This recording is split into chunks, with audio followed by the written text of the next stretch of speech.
Assalamualaikum warahmatullahi wabarakatuh. Hai anak-anak, senang bertemu kembali dengan kalian semuanya. Semoga tetap sehat ya, tetap semangat belajarnya. Baik, bersama Bu Eva kita akan melanjutkan pelajaran bahasa Indonesia. Tema 5, teks non-fiksi, pokok pikiran dan informasi penting. Tujuan pembelajaran hari ini adalah 1. Dengan mencermati teks non-fiksi yang disajikan, siswa mampu menemukan pokok pikiran dan informasi penting dalam bacaan secara tepat. 2.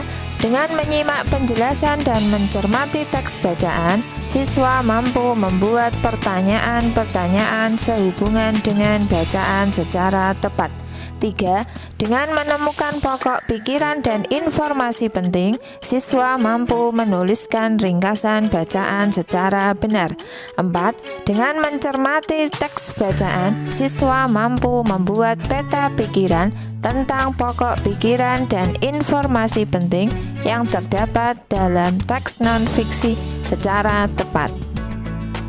Baik, sebelum kita mulai pelajaran hari ini, terlebih dahulu kita berdoa. Raditu billahi robba wa bil islami dina wa bi muhammadin nabiyya wa rasulah. Rabbi zidni ilma warzuqni fahma. Kali ini kita akan belajar pikiran pokok dan informasi penting teks non-fiksi. Apa itu teks non-fiksi? Teks non-fiksi adalah teks yang disajikan berdasarkan fakta dan kenyataan yang ada, bukan berdasarkan hasil imajinasi. Pikiran pokok dalam teks non-fiksi. Masih ingat ya anak-anak, apa itu pikiran pokok? Iya, pikiran pokok atau disebut juga pokok pikiran adalah ide utama atau gagasan utama dari sebuah paragraf. Pikiran pokok paragraf ada yang terletak di awal paragraf yang disebut dengan paragraf deduktif, ada yang di akhir paragraf atau yang disebut dengan paragraf induktif, dan juga ada di awal maupun akhir paragraf yang disebut dengan paragraf campuran. Nah, sekarang kita akan mencari informasi penting dalam teks non-fiksi. Setiap teks non-fiksi mengandung informasi penting atau peristiwa yang ingin disampaikan kepada pembacanya. Informasi penting tersebut dapat dicari dengan cara menggali teks bacaan dan menjawab pertanyaan dengan menggunakan konsep 5W plus 1H, yaitu apa, siapa, kapan, di mana, mengapa, dan bagaimana.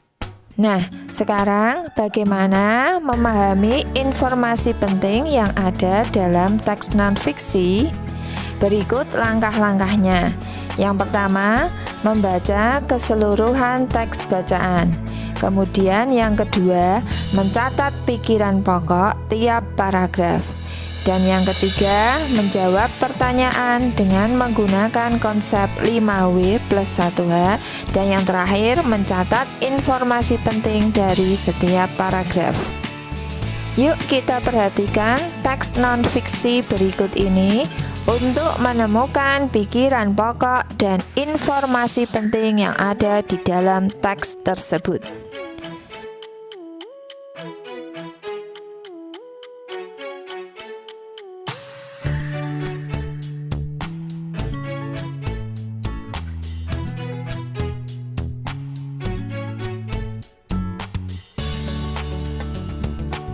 Dari teks bacaan tersebut, kita bisa menemukan pikiran pokok paragraf yang pertama, yaitu makhluk hidup memerlukan lingkungan untuk memenuhi semua kebutuhannya. Dengan demikian, jenis paragraf pertama tersebut adalah paragraf deduktif, dikarenakan pikiran pokok terletak di awal paragraf. Selanjutnya, kita perhatikan paragraf yang kedua. Pikiran pokok paragraf kedua juga terletak di awal paragraf, yaitu makhluk hidup dan lingkungan sangat erat kaitannya. Dengan demikian, jenis paragraf yang kedua adalah paragraf deduktif. Nah, pikiran pokok yang sudah kita temukan dapat kita tulis dalam kolom berikut ini. Selanjutnya, kita akan mencari informasi penting setiap paragraf. Informasi penting setiap paragraf dapat kita temukan dengan menggunakan konsep 5W plus 1H. Perhatikan berikut ini. Dari teks bacaan tersebut, kita bisa membuat pertanyaan. Yang pertama, apa yang dimaksud dengan lingkungan? Yang kedua, lingkungan terdiri dari apa saja? Jawaban dari pertanyaan tersebut merupakan informasi penting dapat kita tuliskan dalam kolom berikut ini. Jawaban pertanyaan yang pertama adalah lingkungan adalah segala sesuatu yang berada di sekitar makhluk hidup.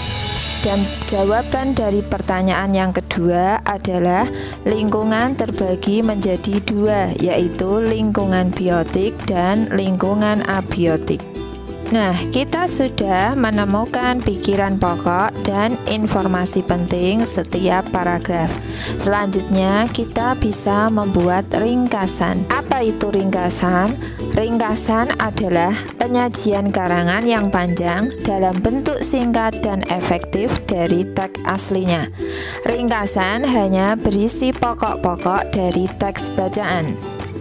Tujuan membuat ringkasan adalah 1. Untuk mempermudah dalam mengetahui isi sebuah teks non-fiksi, dan yang kedua, waktu yang dibutuhkan untuk membaca lebih cepat.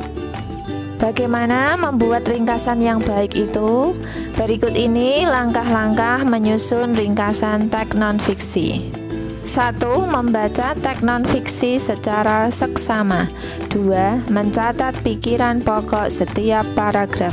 3. Menceritakan pikiran pokok dengan menggunakan kata-kata sendiri. Dan yang keempat, perhatikan tanda baca, penggunaan huruf kapital, dan kata-kata baku dalam kalimat bahasa Indonesia yang baik dan benar. Nah, berikut ini contoh ringkasan dari teks yang berjudul ekosistem berdasarkan pikiran pokok yang sudah kita temukan dalam setiap paragrafnya.